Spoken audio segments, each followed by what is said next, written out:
In this video, we'll cover how to install the hardware files to run CodeDrone with Arduino.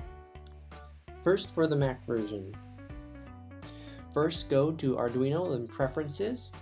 We're going to paste a URL into this white area, and you can find that URL on step 2 of this page. So go ahead and highlight that and copy it, and then head over to Arduino again and paste that in there. Then click OK.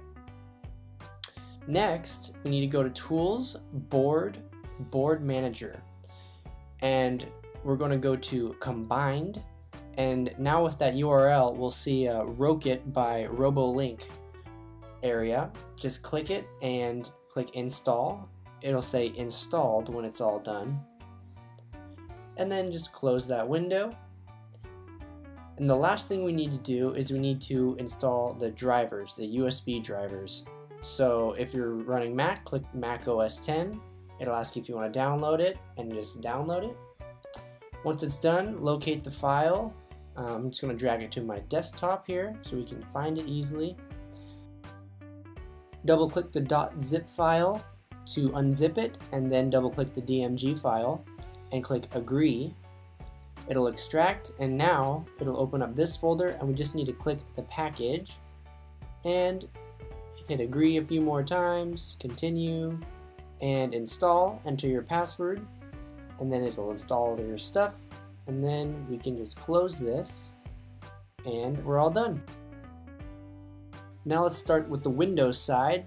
Go to File Preferences, and we're going to do the same thing with the URL. We're going to go to the Adding Link section, copy that, and paste it in this section here. Click OK.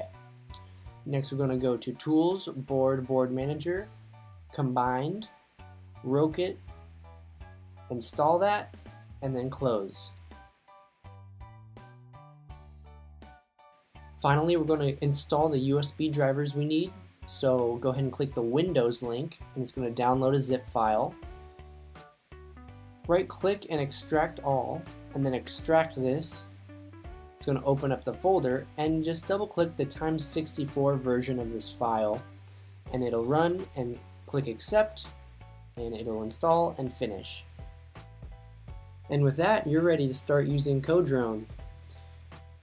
Just a quick bonus tip: if we go to File Examples and you scroll down to CodeDrone, you'll find a lot of example code, and you can choose any one of these. You can just click to open, and it'll open a new window, and here you can see all the example code, and all you need to do is click upload to your CodeDrone. Alright, have fun flying and coding.